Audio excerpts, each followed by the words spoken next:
Muy buenos días, estamos nuevamente en el diplomado de cirugía oral. El tema de hoy es el de extracción de los dientes retenidos en la mandíbula anterior.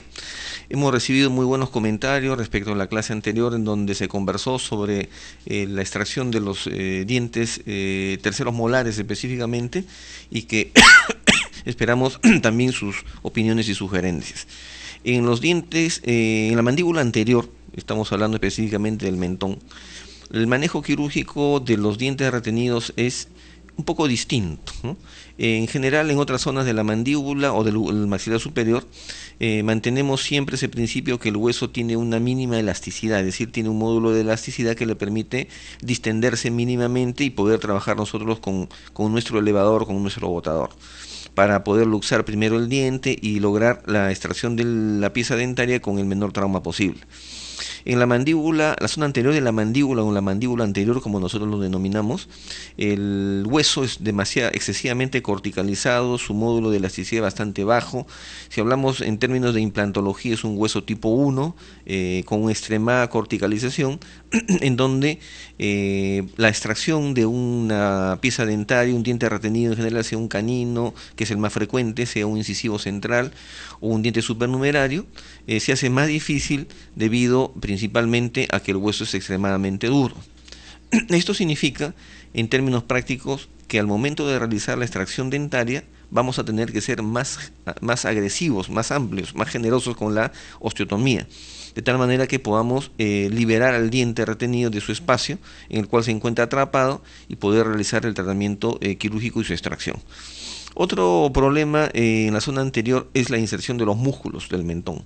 La borla del mentón y sobre todo los músculos cuadrados del mentón son elementos anatómicos que tienen una aponeurosis bastante gruesa y que se encuentra bastante bien, bastante fija, muy bien insertada en la zona ósea. Lo cual a veces no solo es difícil, sino a veces resulta a veces imposible poder disecarlo, sobre todo la borla del mentón, y con lo cual aumenta el sangrado, aumenta la tensión en esa zona, y tenemos nosotros que vernos obligados a utilizar unos separadores grandes que finalmente terminan aplastando los tejidos blandos y produciendo un edema posoperatorio mucho más severo. Otro problema ya posoperatorio que vamos a conversar también ahora es que en la zona del mentón justamente esta aponeurosis bastante gruesa, una vez que es vuelta a suturar en su posición original, puede contener grandes cantidades de sangre. Y estos espacios ocupados por sangre, es decir, por hematoma, pueden ser causales de sobreinfección y una infección severa en la zona anatómica. Esto hace pues que una vez que se abra el tejido, por gravedad, la saliva, la comida, los restos alimenticios puedan caer en ese espacio y es fácilmente infectable. Por eso que las intervenciones quirúrgicas en la zona anterior de la mandíbula, cuando se aborda por la zona vestibular, presentan estas complicaciones, estas complejidades. Peor aún es cuando el diente retenido se encuentra hacia la zona lingual, ¿no? ¿Por qué? Porque la visibilidad es mucho menor. La inserción de los músculos suprayoideos en la apófisis geni, tanto superior como inferior, impiden la visibilidad, producen un gran sangrado y eso hace pues que el hueso, que además es muy corticalizado, no nos permita hacer la extracción con mucha facilidad. Estamos viendo en este caso con el cursor en esta imagen central un canino ubicado en la zona central, en donde una persona joven con una apertura, una osteotomía de este tamaño, podemos lograr buenos resultados con poca osteotomía. Pero cuando ya la cosa se hace más compleja es cuando el paciente tiene mayor edad. Más aún aquellos pacientes que son, como ustedes saben, portadores de una parafunción. En general, tenemos que tener en cuenta en la anatomía mandibular, y hemos dicho la sínfisis, el borde anterior del mentón, presenta una gran corticalización. Además, hemos hecho referencia a los músculos del cuadrado del mentón, los cuadrados del mentón y la borla del mentón, y también elementos neurales que, como el nervio mentoniano, que se encuentran más atrás, más distal, entre los primeros y segundos premolares, pero de todas maneras es una zona anatómica que podemos lesionar de manera accidental. Vasos sanguíneos fundamentales, importantes, no existen felizmente. Y ahí tenemos que tener en cuenta también otro criterio, que es el de la localización del diente retenido. Ya hemos hecho dos clases respecto a esto, es que ha quedado sumamente claro que si no es posible realizar la localización del diente mediante la técnica de triangulación de Albert, con dos incidencias radiográficas perpendiculares entre sí, podemos optar por la tomografía computarizada volumétrica y lograr nuestro objetivo. En cuanto a la posición, esta posición la podemos obtener de manera tridimensional con la tomografía computarizada, o en su defecto ya durante el procedimiento quirúrgico. Una de las cosas importantes en toda extracción de un diente retenido es localizar la corona. La corona nos va a indicar no solamente cuál es la parte más voluminosa del diente, sino también nos va a indicar cuál es el eje axial de este diente, para que mediante la posterior osteotomía podamos nosotros hacer las palancas necesarias y poder realizar la luxación y la evolución de este diente retenido. Y finalmente, que hemos señalado también los riesgos y complicaciones potenciales que están más en el lado posoperatorio que en el intraoperatorio. La anatomía de la mandíbula nos hace recordar que tiene forma de herradura, la zona anterior del mentón es sumamente corticalizada, y como vemos aquí, pacientes que tienen mayor grado de corticalización son aquellos que son portadores de clase 2, por ejemplo, o pacientes que son portadores de una parafunción. También aquellos pacientes que son portadores de una clase 2.1 suelen presentar, aunque no es una generalidad, suelen presentar un hueso bastante delgado, con una cortical bastante pequeña, lo cual en algunos casos puede facilitar más bien la extracción del diente retenido. Aquí vemos en este caso el principio de triangulación de Albert en este canino ubicado en el mentón, que se encuentra localizado precisamente en la parte vestibular.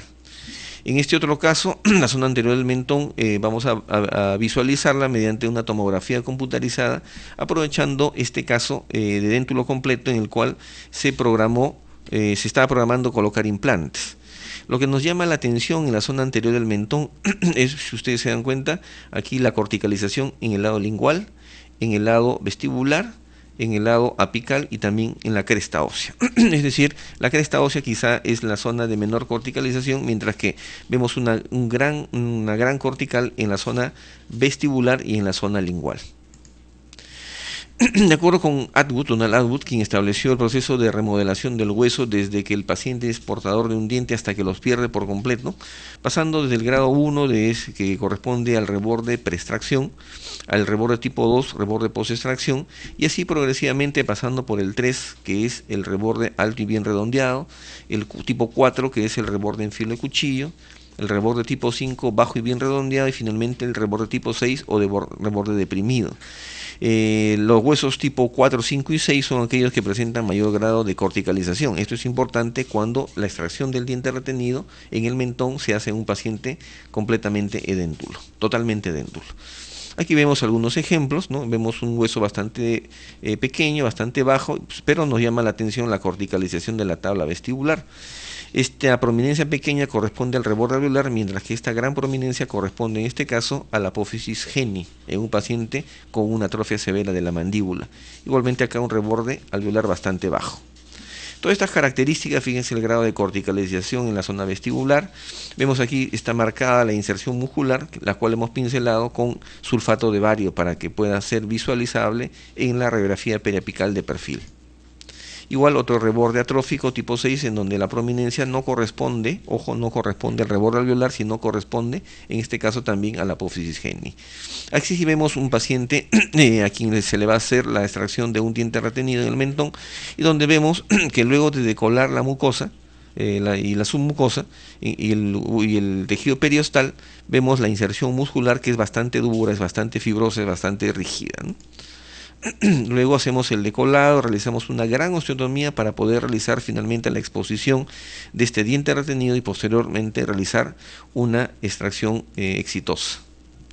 Aquí vemos que después de haber hecho la extracción dentaria, el lecho quirúrgico es bastante grande, bastante amplio, y esto es consecuencia justamente de piezas dentarias que se encuentran localizadas en la zona del mentón. A veces, como ocurre acá, podemos incluso exponer el ápice de los dientes incisivos inferiores. Aquí vemos otro caso en el cual en la panorámica, lógicamente por el defecto en la magnificación y deformidad de la imagen, no se aprecia claramente que se trata pues de un incisivo, ¿no? Pareciera que tuviese otra forma. Mientras que en las periapicales sí se observa claramente que está sumamente apical este diente retenido. Clínicamente no observamos absolutamente nada y observamos aquí, mediante la palpación, en este caso, que el diente se encontraba más hacia el lado vestibular. Aquí vemos una vista en la cual el momento en el cual la raíz del diente está siendo extraída y después de haber realizado la cirugía, la exposición del lecho quirúrgico. Observamos aquí que la incisión ha sido realizada en forma más alta debido a que el diente retenido se encontraba en una posición más alta. ¿Cómo se localiza un diente retenido? Hemos visto en las clases anteriores, solamente para recordar, primero la evaluación clínica, para ver si mediante el tacto podemos localizar al diente. Luego, primer paso, panorámica y periapical, para mediante una identificación imagenológica convencional. Si es el caso, el diente está en la línea media, utilizar la radiografía cefalométrica y cruzarla con la panorámica y hacer una triangulación tipo Albert, regida por Albert. La técnica de Clark, que ya no es muy recomendable en estos tiempos, la tomografía lineal, si en caso pues no dispone el paciente de recursos económicos o estamos en alguna región en la cual no existe tomografía computarizada, ¿no? En el caso peruano, en el Perú, sabemos que solo existe tomografía computarizada en Lima, en Trujillo, en Arequipa, en Ica y un departamento más por ahí, Cusco, ¿no? Y un departamento más que se me está escapando, ¿no? Y después el resto de departamentos no disponen de un equipo de tomografía computarizada volumétrica. Aquí vemos un diente, un canino, en este caso localizado en la zona anterior del mentón, pero como está alto, seguramente será palpable clínicamente, ¿no? Como se ve acá mediante una prominencia. Aquí vemos en la radiografía lateral dos casos, ¿no? En el caso superior derecho y inferior derecho, ambos derechos, vemos que el diente está en el lado vestibular. En el otro lado, en el otro caso, en el lado izquierdo, el diente tiene más bien una proximidad más cercana a la tabla lingual. Aquí en este caso vemos un paciente que mediante la tomografía lineal que vemos aquí abajo, vemos que la corona está francamente hacia el lado lingual, lo cual hace mucho más dificultosa la extracción de este diente. Este es el momento en el cual se hizo la extracción. Si se dan cuenta, la visibilidad es muy pobre, ¿no? Realmente, cuando los dientes están inclinados hacia el lingual, peor aún, la visibilidad es mínima realmente. En cuanto a la posición, también es importante determinarla para poder no solamente hacer la extracción, sino para poder planificar en algunos casos la posibilidad de segmentar el diente, es decir, hacer una odontosección, ¿no? Vemos una vista más cercana, en donde el canino se encuentra hacia el lado donde se debería encontrar, pero se encuentra en una posición ligeramente distoangulada. Este otro diente se encuentra más bien esta pieza número 4.3, para los más antiguos la pieza 27, ¿no? El canino inferior izquierdo, que se encuentra más bien hacia el lado del canino contrario, ¿no? En posición totalmente diagonal, ¿no? Sería distoangulada. En este caso estamos viendo otro diente distoangulado, este otro canino. Y en este otro, aquí vemos la fotografía clínica o la imagen clínica de la posición de este canino hacia el lado vestibular, ¿no? Que se encuentra con un eje axial, como ustedes ven, un eje axial casi vertical, ¿no? Aquí vemos un diente supernumerario, ¿no? Que al parecer impidió la erupción oportuna de este canino y el canino ha migrado hacia la línea media. No es totalmente confiable esta imagen porque es una imagen de una panorámica convencional, ni siquiera es panorámica digital. Y observamos que el diente, según la tomografía lineal, como vemos aquí hacia el lado derecho, presenta más bien la corona hacia el lado lingual, ¿no? Lo cual hace mucho más difícil su extracción. En este otro caso, la raíz está elongada, pero el canino ha migrado desde el lado izquierdo hacia el lado derecho, está casi en posición horizontal. Y aquí vemos otro canino en una posición francamente horizontal con un ensanchamiento del espacio pericoronal y alrededor de todo el diente, ¿no? Lo cual hace presuponer la existencia de una patología, posiblemente quística o infecciosa. Aquí vemos un canino localizado muy cerca del borde inferior del mentón, en posición horizontal, un diente totalmente ectópico.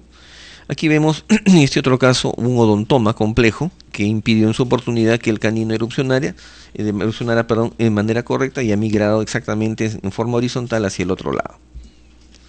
Y así podemos ver infinidad de casos. Los caninos, ustedes saben, son los dientes retenidos que se encuentran con mayor frecuencia después de los terceros molares.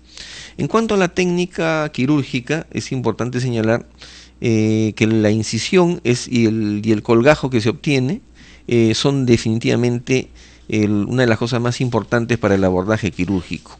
Aquí hubo un error previo, ¿no? Un intento de extraer este canino, esta pieza 4.3 en el lado inferior izquierdo, sin mediar un buen estudio imagenológico, confiándose solamente en la panorámica, y el resultado fue que el diente no pudo ser extraído, ¿no? Hicieron una odontosección cervical, retiraron la corona, pero el diente nunca pudo ser extraído. Después de algunas semanas viene el paciente con su panorámica nuevamente y la periapical actualizada, donde se ve que el diente no tiene corona porque ha sido seccionada previamente, pero no se pudo culminar con la extracción.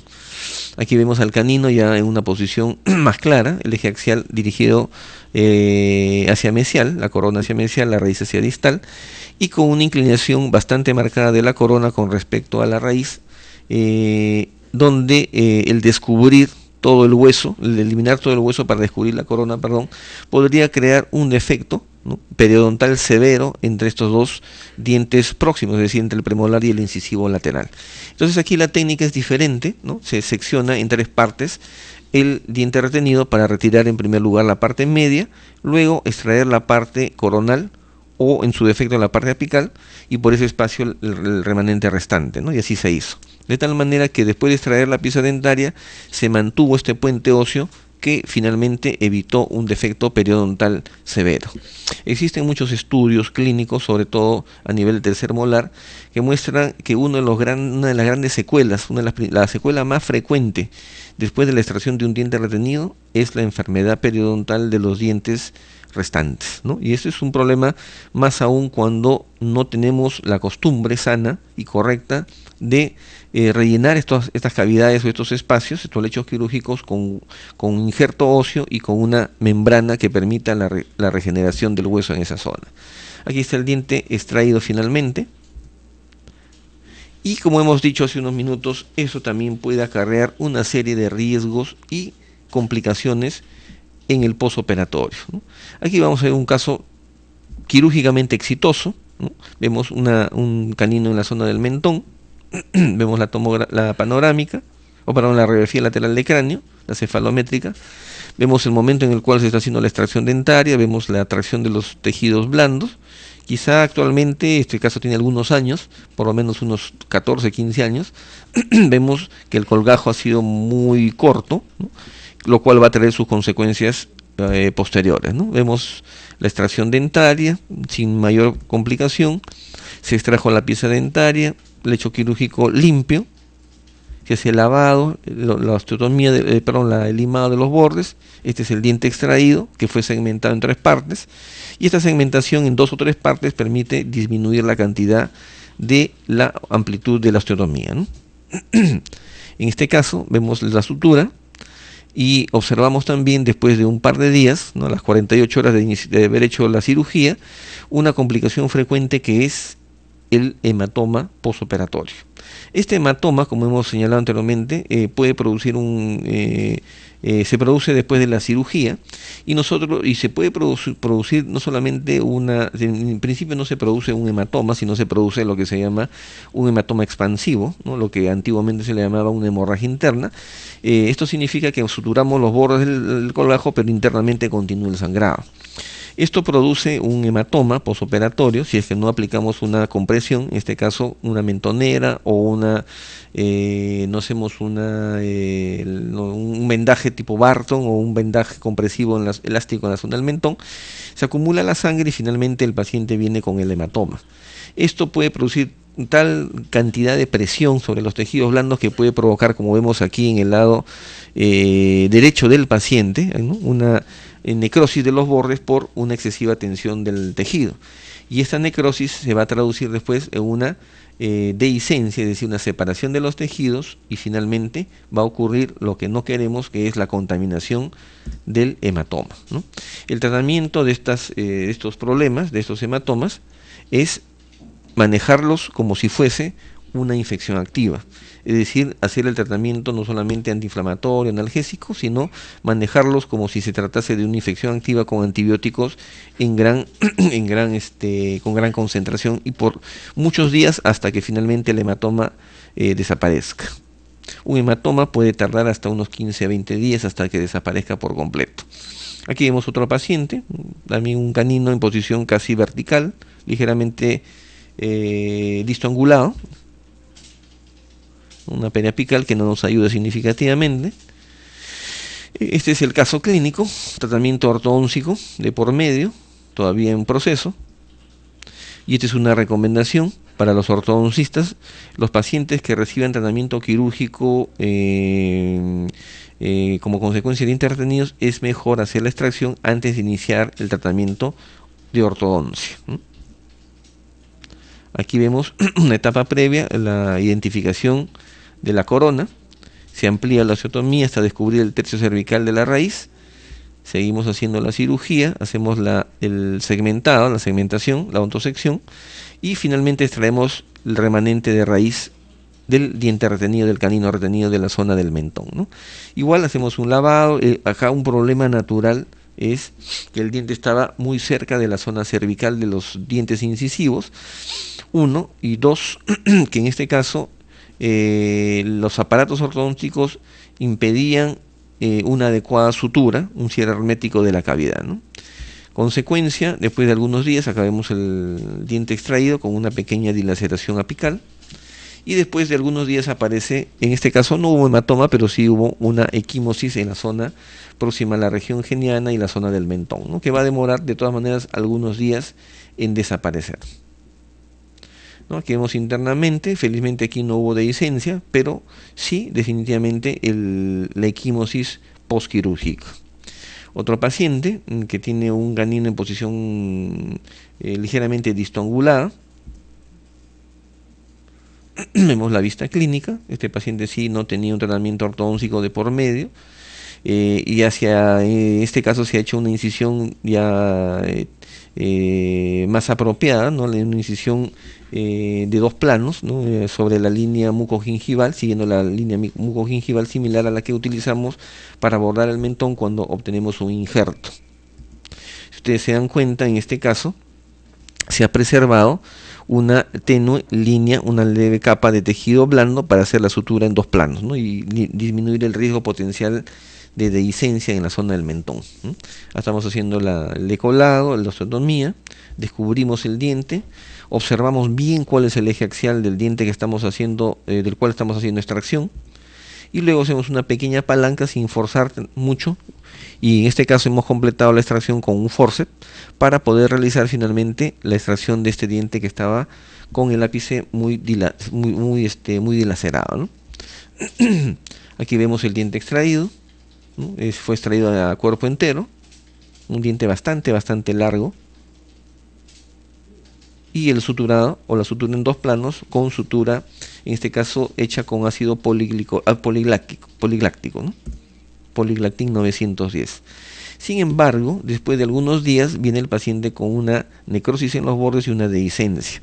En este caso ya la herida está abierta, ya tenemos que tratar no solamente con antibióticos preventivos, lo que tenemos que hacer ya en este caso es limpiar la herida, anestesiar la zona, limpiar la herida nuevamente y retirar ese coágulo que se encuentra infectado, y luego colocar una gasa con cemento quirúrgico con diferentes sustancias para producir el cierre tardío, ¿no? Es decir, el cierre progresivo de esta cavidad, que puede tardar una semana, 10 días, etcétera, 1 o 2 semanas, pero que es necesario realizar y tomar la decisión en ese momento porque el paciente, el coágulo, ya se encuentra infectado, y de esa manera no es suficiente con el tratamiento antibiótico preventivo, sino que es fundamental realizar el curetaje de la zona y hacer el relleno de la cavidad temporalmente con una gasa empapada o embebida en cemento quirúrgico.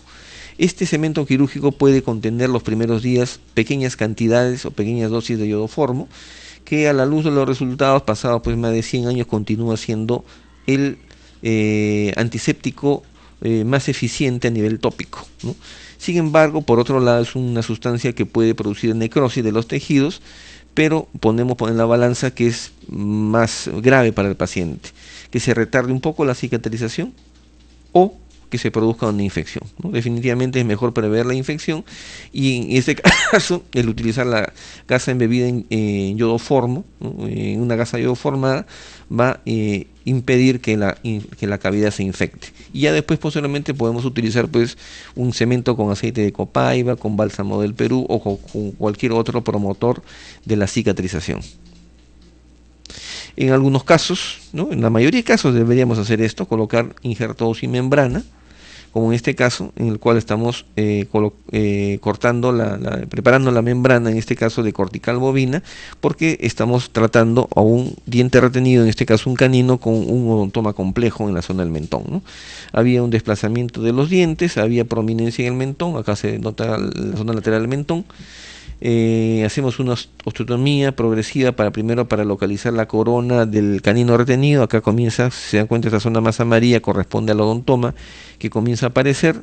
Aquí en la parte inferior vemos al canino retenido y vamos ampliando la cavidad para no solamente extraer el canino, sino también extraer al odontoma complejo, ¿no? Vemos que la raíz no ha completado su apexificación. Este es el parte del odontoma que felizmente salió en segmentos, en partes, y el lecho quirúrgico bastante grande, bastante amplio, que amerita un relleno óseo. En este caso se utilizó un injerto óseo humano, ¿no? Un injerto de origen humano, demineralizado, córtico medular, que una vez embebido en cloruro de sodio o en la propia sangre del paciente puede ser colocado hasta rellenar por completo la cavidad, ¿no? Esta cavidad debe ser rellenada en forma homogénea, sin exagerar con la cantidad del relleno, porque eso también puede producir una sobrehidratación del hueso y producir una expansión del tejido, una distensión, perdón, del tejido blando, y producir una dehiscencia, ¿no? Y luego colocamos una membrana, que en este caso es la que teníamos a la mano. Esta es de colágeno, la cual la embebemos también en suero fisiológico y luego la colocamos encima del tejido blando, encima del tejido óseo, cubriendo el hueso injertado y cubriendo el defecto. Finalmente hacemos el suturado, ¿no? Este es el tejido, el odontoma complejo que fue extraído, que fue extirpado, y la cicatrización final en este caso con secuelas de una cicatriz retráctil en la zona donde se hizo la incisión, ¿no? Que viene a ser ya no una complicación, sino más bien una secuela, porque es una lesión permanente. En general, pues podemos señalar que los dientes retenidos en la zona del mentón no están libres de complicaciones, ¿no? Las complicaciones más frecuentes son la dehiscencia, la necrosis y la formación de hematomas. Para ampliar un poco esto de los cementos quirúrgicos, podemos decir que el bálsamo del Perú continúa siendo el mejor promotor de la cicatrización que existe hasta el momento, ¿no? Su nombre deriva justamente a su olor aromático, es un bálsamo, y que es producido por diferentes plantas que tienen un contenido elevado de ácido cinámico y de ácido benzoico. Esta sustancia fue descrita en las crónicas de Pedro Cisa de León y uno de los cronistas de la época de la conquista, en la cual pues hacían referencia a que los indios, los médicos, los curanderos indios, ¿no? Hacían uso de algunas sustancias, entre ellas un bálsamo que tenía muy buen resultado para la curación de heridas, y que, como se encontraba en la región del Virú, en ese entonces pues no había el Perú como país, quedó pues sentado pues quedó en la historia como el bálsamo del Virú o bálsamo del Perú, ¿no? Y esta sustancia ha sido utilizada desde aquellos tiempos hasta la actualidad con muy buenos resultados. Ya hablamos con el resultado de tipo clínico, ¿no? Se ha demostrado hasta la saciedad su importancia. Otra sustancia importante es en nuestro medio el aceite copaiba, que es extraído de algunas plantas de la selva, que también en nuestro medio, en el Perú, se venden en frascos, ¿no? En algunas boticas. No voy a mencionar el nombre porque porque estaría haciendo publicidad, no publicidad gratis, pero solamente existe en Lima, en todo Lima, una farmacia, una antigua, en la cual venden ya estos preparados directamente, igual que el iodoformo y otras sustancias naturales. Esto es muy importante en países como los nuestros, en donde la cultura tradicional está muy insertada, donde se utiliza mucho la medicina natural, donde se utiliza muchísimo, por ejemplo, la manzanilla como antiinflamatorio, donde se utiliza también la aloe vera, o sea, la sábila, aunque no es un producto americano, sino es un producto asiático, ¿no? Incorporado de la cultura asiática, pero también tiene bastantes resultados, y también el yantén, que es una sustancia tradicional con muy buenos efectos antiinflamatorios principalmente, ¿no? Tiene también otras propiedades antisépticas, pero tópicas, ¿no?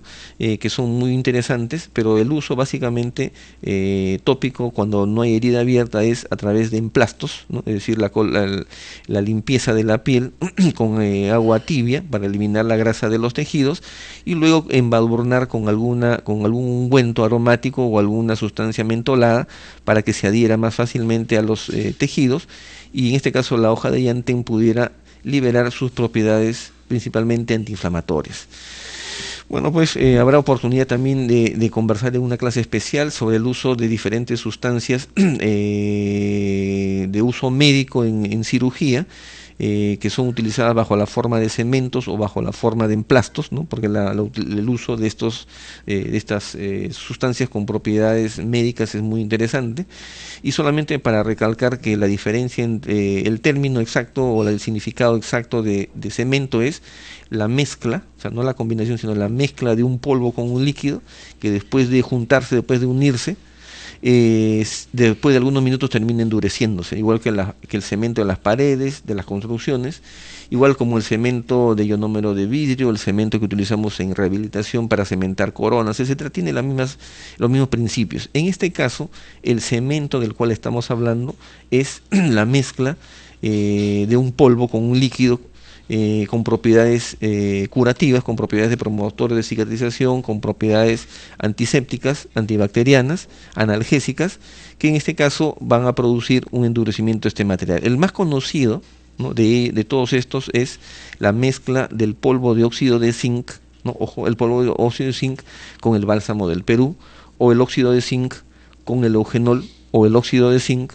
también mezclado con ácido ¿cómo se llama?, con aceite de copaiba. ¿Por qué? Porque el óxido de zinc es una sustancia, ¿no? Es un polvo que se mezcla fácilmente con sustancias oleosas, ¿no? No es hidrófilo, sino es más bien hidrófobo. Y esto permite que sea mezclado fácilmente con el bálsamo del Perú, añadiéndole las propiedades curativas de promotor de la cicatrización. Para resumir, en buenas cuentas, el tratamiento quirúrgico, la exodoncia específicamente de los dientes retenidos en la zona del mentón, del cual el canino inferior es el más frecuente, no está libre de complicaciones, y esto sí ya va de la mano con un tratamiento especializado, es decir, tiene que ir a manos de un especialista en cirugía bucal y maxilofacial por las complicaciones que puedan traer el manejo inadecuado de los tejidos, tanto duros como blandos, en la zona del mentón. En general, entonces, podemos decir que este trabajo que se ha venido realizando, que hemos expuesto el día de hoy, esperamos que haya sido de su agrado. Esperamos siempre sus consultas. Tenemos cerca de 600 visitantes inscritos para este diplomado, el cual nos encontramos muy orgullosos de que hayamos logrado nuestro objetivo. Son cerca de 200 los colegas que han aceptado el reto de rendir una autoevaluación, de los cuales el 99% felizmente parece que han tenido buen resultado, ¿no? Han salido aprobados con una nota aprobatoria mayor de 16, lo cual nos enorgullece en un país como el Perú, donde la escala de calificación es vigesimal hasta el 20. Esperamos pues tenerlos la próxima semana sobre otro tema muy interesante, que será pues el de la extracción de los dientes retenidos, pero ya de alta complejidad, en el cual vamos a hablar de dientes en posiciones muy atípicas o relacionados con patologías tipo quísticas o tumorales, ¿no? Que pasen un buen día.